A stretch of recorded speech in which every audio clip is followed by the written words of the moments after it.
नमस्कार दोस्तों, हरे कृष्णा, राधे राधे, हर हर महादेव। कैसे हैं आप सब लोग। महाशिवरात्रि की बहुत सारी शुभकामनाएं।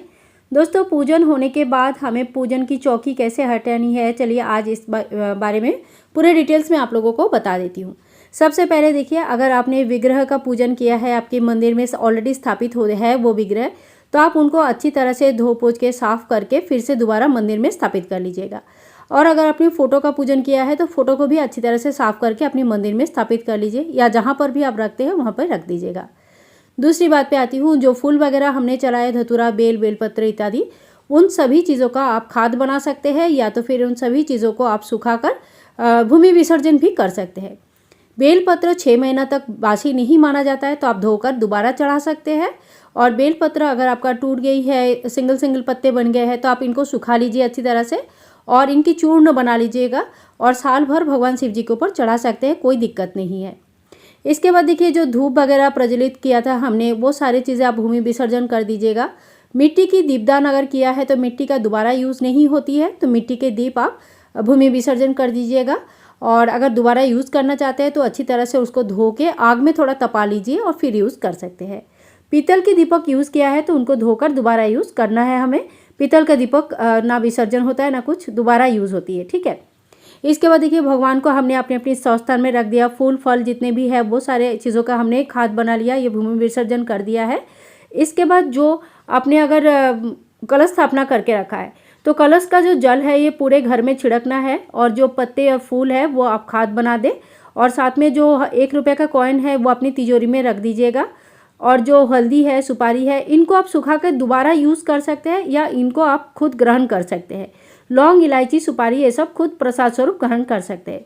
भगवान शिव जी को फल और भोग में जो भी भोग आदि चढ़ाया था वो सारी चीज़ें आप परिवारजनों में बांट सकते हैं। शिवलिंग के ऊपर अगर कुछ चढ़ाया होगा आपने तो वो चीज़ें बांटा नहीं जाता, खाया नहीं जाता है। शिवलिंग के ऊपर चढ़ाया गया भोग, प्रसाद, फल, ये गौ माता को दान कर दीजिएगा, मतलब उनको खिला दीजिएगा। चौकी को अच्छी जगह पे रख दीजिए जहाँ पे भी आप रखते हैं। पूजा का आसन का दोबारा व्यवहार होता है। अगर इसमें गुलाल, हल्दी इत्यादि गिर गई है तो अच्छी तरह से साफ करके धोकर फिर दोबारा यूज़ कर सकते हैं। भगवान के सामने कोई भी दक्षिणा वगैरह अगर आपने चढ़ाया है तो उसका दान हो जाता है, तो आप मंदिर में पंडित जी को, पुरोहित या किसी भी जरूरतमंद व्यक्ति को दान कर सकते हैं। और इसके बाद देखिए, माता पार्वती को जो सिंदूर आपने चढ़ाया है वो सिंदूर आप मंदिर में रख दीजिए। पूजा के टाइम पे हर रोज़ माता को चढ़ाइए, और भोग प्रसाद स्वरूप हाथ में जो भी सिंदूर आपका बचेगा वो अपनी मांग भरने में यूज़ कीजिएगा। ये बहुत बड़ा आशीर्वाद होता है, बहुत अच्छा रहता है। मैं आपको हर वीडियो में हमेशा ही बताती हूँ। और देखिए, आपने जो भी कपड़े वगैरह यूज़ किया है भगवान के लिए, ये सारी चीज़ें दोबारा यूज़ होता है, तो इसमें से कोई भी चीज़ आपको दान करने का या कोई भी चीज़ आपको विसर्जन करने की आवश्यकता नहीं है। तो और जो भी हमने भोग प्रसाद चढ़ाया वो तो हम खुद ही ग्रहण करेंगे, ठीक है।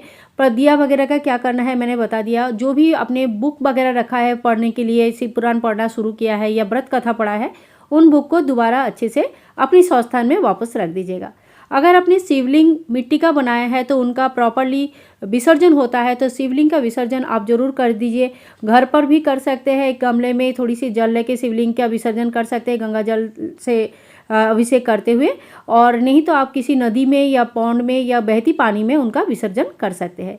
अगर अपने इस शुभ अवसर पर शिवलिंग लेके आए हैं तो उनका मंदिर में स्थापना करें, यानी कि मंदिर में एक स्थान बनाइए जहाँ पे शिव जी को आप स्थापना करेंगे। डेली उनकी अभिषेक होना शुद्ध जल से आवश्यक है, तो कम से कम आपको डेली उनको अभिषेक करना है, चंदन लगानी है, त्रिपुंड बनाना है, या टीका भी चंदन का चल जाएगा, आप टीका लगा दीजिए, धूप दीप चढ़ा दीजिए और थोड़ी सी भोग लगा दीजिए। तो आशा करती हूँ आज का वीडियो आप लोगों के लिए हेल्पफुल है। अगर अच्छा लगे तो please like, share and comment. Bye bye दोस्तों।